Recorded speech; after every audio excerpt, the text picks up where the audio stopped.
Tout est parti de la disparition de Bourama Djingali. Père de 5 enfants, l'homme originaire de Niadjou avait confié à sa femme qu'il partait pour une réunion dans le village de Bissine, situé à 5 km.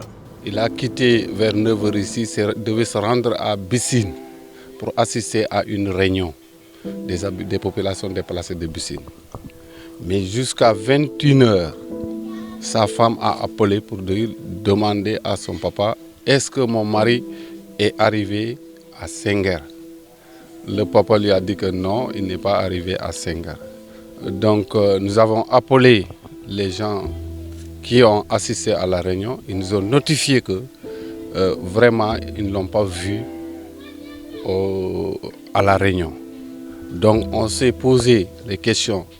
Il n'est pas arrivé à Bissine, donc où est-ce qu'il doit être? Cette disparition de Bourama Djingali plonge sa famille dans la tristesse.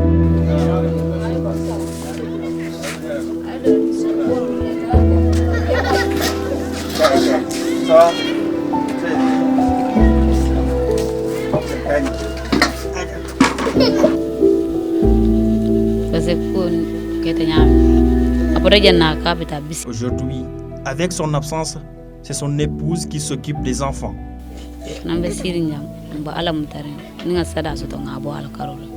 On est là en train de prier. Ces enfants me demandent chaque jour où est passé leur papa. Je leur réponds qu'il est allé en voyage. C'est Dieu qui l'a décidé ainsi. Mon mari fait de l'agriculture pour nous nourrir. Actuellement, le peu de riz qui nous reste est insuffisant pour les jours à venir.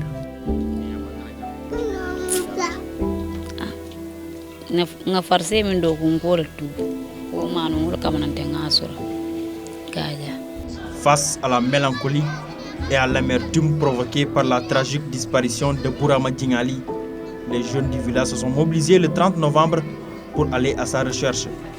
Malheureusement, c'est au cours de cette opération qu'ils tomberont devant des hommes armés. Ils ont tiré en haut. C'est comme ça que les jeunes se sont dispersés, ils ont fui, ils sont revenus, ils sortaient un à un, jusqu'à vers 18h qu'on a su qu'il y a 2 de leurs camarades qui ne sont pas revenus. Donc connaissant le milieu, on s'est dit que peut-être que d'ici 20h, ils vont revenir. Mais on est resté jusqu'à 22h, jusqu'à minuit, ils ne sont pas revenus. Depuis qu'ils ne sont pas revenus, les gens se sont inquiétés de plus. Puis il y avait un perdu, disparu, et plus les 2 autres, ça va faire 3. Donc on attend jusqu'au matin, rien n'a signalé. Ces 2 sont Aruna et Suleiman Biaï, des frères de même père et de même mère. Tous vivent dans ce domicile où parents et proches compatissent à la douleur.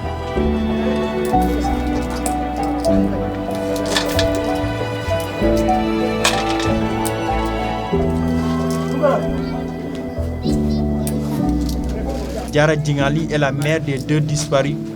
La soixantaine révolue, elle semble inquiète. Toutefois, elle garde espoir de retrouver un jour ses 2 fils.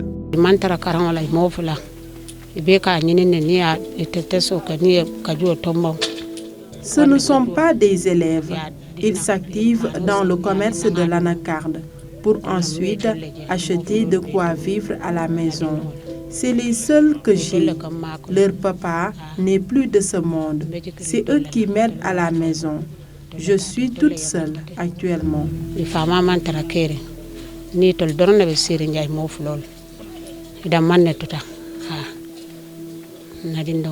Égrenant son chapelet, le vieux Babacar Biaï, père adoptif des 2 jeunes disparus, ne cesse de prier depuis lors.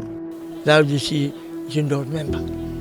Parce que mon fils, le moment qu'il est là-bas, je ne sais pas comment il est.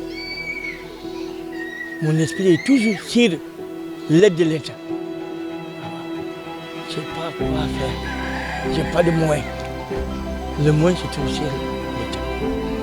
Je ne dors pas. Je ne peux même pas manger à cause de mon fils qui est en brousse. Il n'a rien fait. Moi, je demande l'État de m'aider. C'est l'État seulement qui peut nous aider pour nous faire sortir les enfants. Ils sont 3 là-bas. Idem dans la grande mosquée du village où des prières se succèdent à l'endroit des 3 jeunes disparus.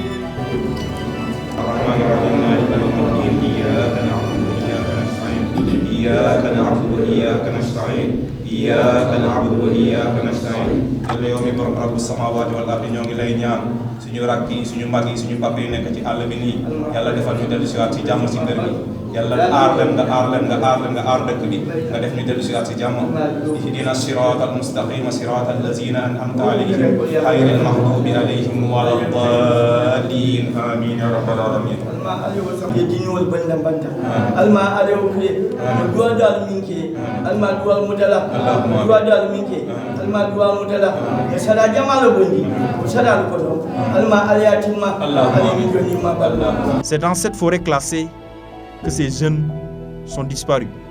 Interdite d'accès par les autorités, elle fut le théâtre de plusieurs accrochages entre l'armée sénégalaise et des membres du MFDC depuis des années 1990.